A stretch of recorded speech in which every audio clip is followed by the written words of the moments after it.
at a loss. On Friday, November 22, I was excited because in 5 more days I would be going home for Thanksgiving, which was my favorite holiday. It was not the celebration of it that had the most meaning for me, but the time of the year in which it took place. At school, we always celebrated it, but not at home. From the time I was 6 until I was 13 years old, I spent the winter months in Corcoran, California, picking cotton every day, including Thanksgiving, unless it rained. Usually, usually a few days before Thanksgiving, I would start school every year for the first time. I would be behind in my studies, but I was always happy to be back in school. For this reason, Thanksgiving had a special significance for me.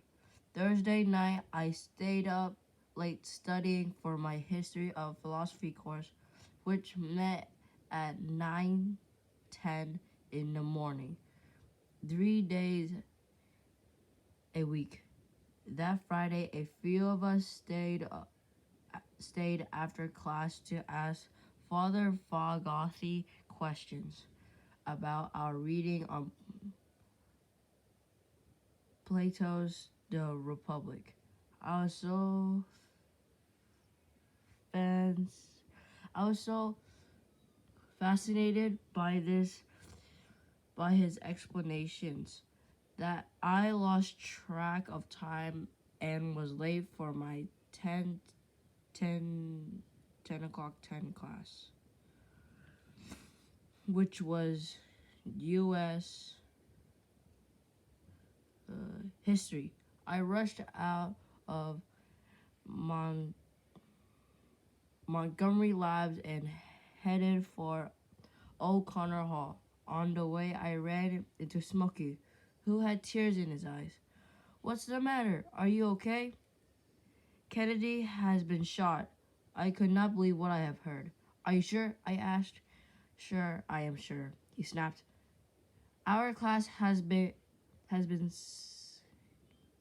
canceled. I'm going back to our room to listen to the news." He turned around and walked away toward McLaughlin Hall. I continued on to my class, praying that what Smokey had told me was not true. As I entered the classroom, I noticed the lights were off and all the seats were empty. Professor James Hanna, the instructor, was leaning behind the podium, his head down. He was holding a white handkerchief in his right hand and shaking with emotion. His thick glasses, books, and literature notes were on his desk. He looked up at me, wiped his eyes, and pointed to the blackboard where he had written class canceled. I stood there in silence for a few seconds, then went back to my dorm room in a daze. As I climbed the stairs to the second floor of McLaughlin and walked down the hallway, I could hear radios of various rooms tuned into the news. When I got to my room, Smokey was sitting at his desk, glued to the radio. His eyes were red and watery. I felt a knot in my throat. I sat on the edge of my bed and listened to the news. Here is a bulletin from KNPR radio in San Francisco. 3 shots were fired at President Kennedy motorcade in downtown Dallas. The first report says that President Kennedy has been seriously wounded by this shooting. I kept praying that he would survive. During the time Kennedy was campaigning for president, my mother favored him because she believed he would help poor people. And when he was elected, she said, "I'm glad Kennedy won. He gave us hope." I felt like calling her, but we did not have a telephone at home.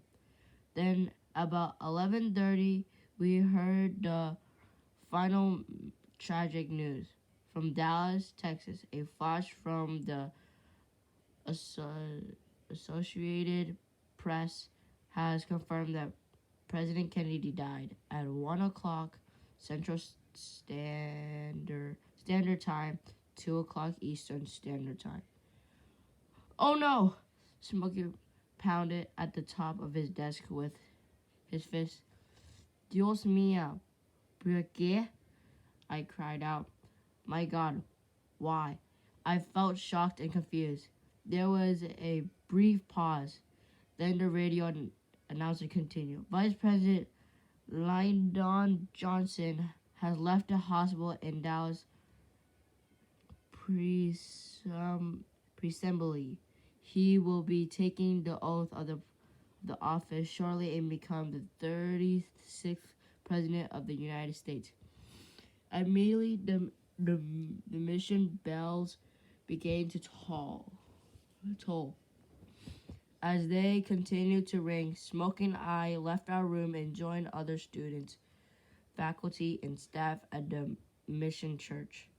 We streamed into the church like river merging and emptying into a lake. Father Theodore Mackin, chairman of the Department of Theology, said Mass. We prayed and grieved together like a family in crisis, confronting each other. After spending the week mourning the loss of President Kennedy and trying to make sense of all of it, I packed a few things to go home for Thanksgiving. On Tuesday, late afternoon, after class, Pat Hall and I got a ride with Tom Mulhart and headed south in his white Volvo on Highway 101. It was pouring rain. Pat, who lived in San Luis Obispo, offered to have Tom and me stay overnight at his parents' rancho, a motel located at Mentortree Boulevard in the third foothill in the north end of the city. We spent the night in separate Spanish-style cabins, which were warm and quiet and had a comfortable bed and a toilet and a shower. It felt like paradise. We slept in that morning, had a light breakfast at the motel, and spent the rainy afternoon watching the news on television about the assassination of the president. We discussed the possible motive of his murder and wondered if Lee Harvey Oswald had acted alone or if he had been hired to commit the crime. The film clip of President Kennedy being hit by the bullets, his wife crawling onto the trunk of the limousine convertible, and a Secret Service agent running behind the car, jumping on the back and shoving her back into the car before placing his body over her, and President kept playing over and over again. These images became embedded in my mind. They reminded me of the stories my father had told me about the time he participated in the Cristera revolt in Mexico in 1926. He was 16 years old and was wounded in the knee, thrown in jail for 6 months. Those were tough times, he would say to me. You could smell death in the air. The fields were ingrated with blood, and men hung from the tree like rotting fruit. I could not understand violence. It scared and confused me. Early that morning, Tom and I thanked Pat for his hospitality and left San Luis Obispo. It rained all the way to Santa Maria. Tom dropped me off at the at my older brother's house on Donovan Road, which was not as far out of his way as Bonity Ranch. He continued on to his home in Oxnard, Roberto, and his family had moved from a small apartment into a two-bedroom house. What a nice surprise. It's so nice to see you, Darnell said, giving me a warm hug and a light kiss on the cheek. It sure is, Panchito, Roberto said, giving me a bear hug. It's great to see you too. I hope you don't mind though if you don't mind me coming here first before I go home. It was easier for Tom to drop me off at your house. Of course, we don't mind. I drove you home after we visited for a while, Roberto said. How's little Jakey? We just put her down into bed. She'll be so excited to see you, Darlene said. She's getting into everything, want to know everything, and has great imagination. Roberto said proudly. She takes after her favorite uncle. The other day we're sitting at the dinner table and she's looking up at the chandelier. You know it has a light bulb with shades on them in the shape of drinking glass. So she says, "Look, Daddy, the glasses are drinking the light." We all laughed and were still laughing when the doorbell rang. Roberto looked at his wristwatch. We're not expecting anyone. He went to the door and opened it. Mama, what's the matter? My mother walled in crying. Hysterically. Hysterically. The front of her button-down sweater was stained with blood drops. Her lips were swollen and her hair was wet and tangled. Mama, please calm down, I said, hugging her. I could feel my heart racing, thinking she had been in an accident. What happened? I hurt. Oy, Mia, no. It's your dad. Your dad. Roberta and I sat her down at the kitchen table. Darlene brought one of Jackie's blanket, wrapped it around my mother's shoulder, and wiped her face with a small washcloth. Is he hurt? Roberto's voice quivered. He's been drinking. He got into a car with Trampy and trampled speed out and lost control and ended up in a ditch near the ranch. He didn't get hurt. Dois.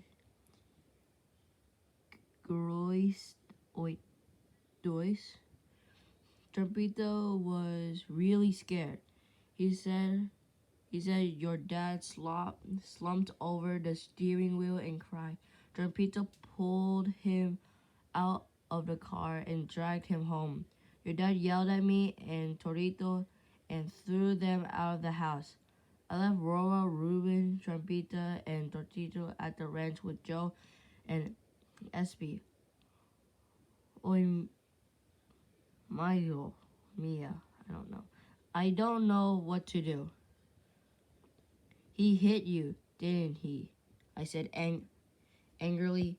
I remembered the time my father slapped me on the side of the face with the back of his right hand when he had threatened to strike my mother, and I intervened. intervened. He did, but he didn't mean it, mijo. She said, sobbing and lightly touching her bruised lip and smoothing the front of her sweater. She glanced at me and then looked down, adding, he, he couldn't keep his balance, and when he was about to fall, I tried to catch him, and he accidentally hit me in the mouth with his elbow. I tried to catch her. I tried to catch her eye, but she turned the other way. Is he at the house right now? Roberto asked. See, mijo, but I don't want to go back. I'm scared. She started sobbing again. Don't worry, Mama. You stay here with Darlene, Panchito, and I will go to the ranch and talk to him. Though the old De Soto was parked behind Roberto's car in front of the house, we climbed into his car and drove to Bonetti Ranch. My brother and I were silent. We each knew what the other was feeling. As we turned onto East Main Street and crossed Sioux Road, I couldn't help remember how excited I used to get whenever our family returned to Bonito Ranch every year in late December or early January. After the cotton season was over in Corcoran, once we turned into the ranch, Roberto drove slowly, bumping up and down and swaying from side to side as the tires hit potholes full of water. It was pitch dark and drizzling. Roberto parked in front of our barrack and took a small flashlight from the trunk of his car, directed it toward our house, and yelled, Papa, are you all right? The stray dogs barked every time we heard our voices. We slowly approached the house and found our father moaning, sprawling in front of the yard near a broken cactus. He had cactus needles stuck on his chin, hands, blood dripped from his mouth. Papá, aquí estamos por Iodoro, I said, rubbing his right shoulder. We're here to help you, he mumbled and tried to smile. His breath reeked of alcohol. Roberto and I helped him up and sat him on the front stair. A small handgun fell out of his pants pocket. Roberto and I looked at each other in shock. What are you doing with the gun? Roberto asked. My father mumbled again. The darkness was suddenly pierced by a red and yellow flashlight, followed by siren. Alivia Chateau, my brother said. Someone must have called the police. The police car screeched to a halt behind my brother's car, and a spotlight was focused on us. I looked down, trying to avoid the blinding light, just as I had when armed men dressed in a green uniform invaded the Mine Green camp in Tent City. Moving through tents, searching for undocumented workers, I felt like the frightened child I was then. The police officer approached us and asked us to identify ourselves. They explained that they had received a call about hearing gunshots coming from our house. Then one of the officers picked up the gun, which was lying near the steps. Is this yours? He asked with a harsh tone of voice, pointing his flashlight directly at my father's face. His bloodshot eyes were unfocused, and his thin-lipped body slumped forward.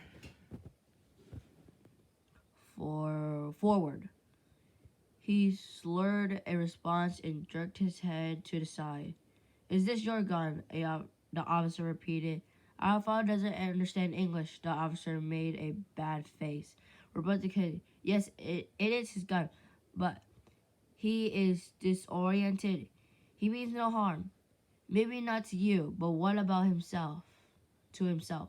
The officer said, I think we better take him into custody and put him in jail overnight until he's sobered up. You can come by the police station tomorrow morning and pick him up. The officer confiscated the gun, handcuffed my father, and shoved him into the back seat of the police car and drove him away. Roberto and I were shooken. We returned to my brother's house, told my mother what had happened, and reassured her that our father was safe. She calmed down, but she sobbed the whole time I drove home to Benito Ranch. That night, none of us slept. The next morning, Thanksgiving Day, my mother, Trampita, and I went to the Santa Maria police station to pick up my father. My other brothers and sisters stayed home with our neighbors, Joe and Espy. Roberto met us at the station, and the four of us waited nervously in the lobby. After checking in at the front seat, a few moments later, I spotted my father dragging his feet down the hallway. A a campaign accompanied by a police officer. His scuffed shoes were untied, and his rumpled, faded shirt was half tucked into his dirty khaki pants. He was pale and unshaven, and had dark rings around his bloodshot eyes. ¿Cómo están? He asked, greeting us with a troubling half smile. Bien, Papa, Roberto, Trampita, and I responded. Roberto gave him a hug, and Trampita and I hugged him too. But strangely, I felt awkward and distant. My mother stood behind us. ¿Cómo se siente? She asked, wanting to know how he felt. Her tone of voice sounded cold. My father did not respond. The police officer summoned my mother to the front desk to sign some papers. And after that, we walked out of the police station. We were silent. Trampito opened the rear left door to our De Soto, and Roberto and I helped our father slide onto the back seat. He scooted over and ordered my mother to sit next to him. She refused. This was the first time I ever seen my mother disobey my father. She asked me for the car keys. I handed them to her, and she drove us home. That was